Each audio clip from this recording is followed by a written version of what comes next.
বুদ্ধি লোহা নয়, তবুও ঝং লেগে যায়। আত্মসম্মান শরীর নয়, তবুও আঘাত লাগে। মানুষ আবহাওয়া নয়, তবুও বদলে যায়। হাসির আড়ালে যে মুখটা লুকিয়ে থাকে সেটা বোঝার ক্ষমতা সবার থাকে না। যে অভিমান বুঝতে পারে না সে ভালোবাসা কি করে বুঝবে? আর যে ভালোবাসাটাই বুঝে না সে কি করে ভালো রাখবে? মুখে যতই বলুক না কেন, বাস্তব তো হলো এই যে চিরকাল পাশে কেউ থাকে না। তুমি পয়সা বানাও, সম্পর্ক লোকেরাই বানিয়ে দিবে। পৃথিবীর প্রতিটা মানুষের ব্যক্তিগত কিছু দুঃখ থাকে। নিজের ভালোবাসার মানুষকে অন্য কারো পাশে দেখার কষ্ট পৃথিবীর সব কষ্টকে হার মানায়। একটা সুন্দর সম্পর্ক গড়ার জন্য দুইজনের ভূমিকা লাগলেও সম্পর্কটাকে ভাঙার জন্য একজনের মিথ্যা অজুহাতে যথেষ্ট।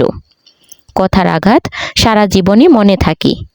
তাড়াহুড়ো করে পাওয়া জিনিস বেশি দিন টিকে থাকে না, আর যেই জিনিস বেশি দিন ধরে টিকে থাকে তা তাড়াহুড়ো করে পাওয়া যায় না। একজনের পূর্ণতা কখনো অন্যজনকে দিয়ে পূর্ণ করা যায় না। কেউ নিজে থেকে বদলাতে চায় না, কাউকে পেয়ে নয়তো কাউকে হারিয়ে। কারোর ভালোবাসা নয়তো কারো ঘৃণা মানুষকে বদলে দেয়। ডাকাত যেমন গরিবদের বাড়িতে ছাড়া ডাকাতি করতে যায় না, তেমনি শয়তানও ভালো মানুষ ছাড়া খারাপ মানুষকে ধোঁকা দেয় না। অনুভূতি, ভালোবাসা, মায়া এইসব যত কম প্রকাশ করবেন, আঘাত করার সুযোগ মানুষ তত কম পাবে। দড়ির ওপর হেঁটে স্থির থাকার নাম সার্কাস।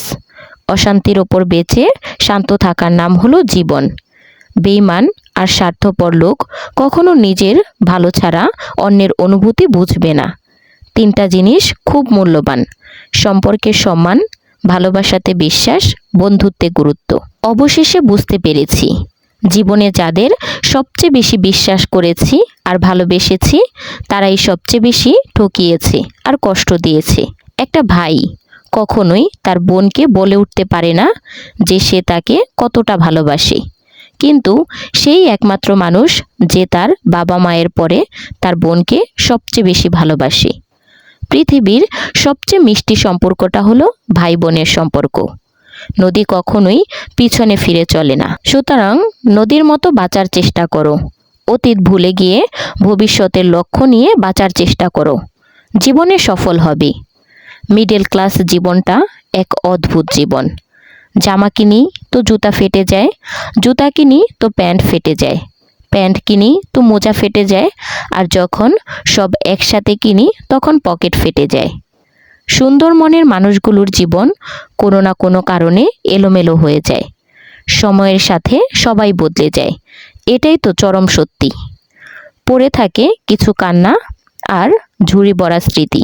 আজ তুমি যেখানে আছো তোমার অতীতের কর্মের ফল, কিন্তু কাল তুমি যেখানে পৌঁছাবে সেটা তোমার আজকের কর্মফল। তো বন্ধুরা, ভিডিওটা ভালো লাগলে লাইক, কমেন্ট, শেয়ার করে চ্যানেলটি সাবস্ক্রাইব করে পাশে থাকবেন। আর হ্যাঁ, নেক্সট কি রিলেটেড ভিডিও চান সেটা অবশ্যই কমেন্টে জানাবেন। দেখা হচ্ছে পরবর্তী কোনো ভিডিওতে। সেই পর্যন্ত ভালো থাকবেন, সুস্থ থাকবেন। আল্লাহ হাফিজ।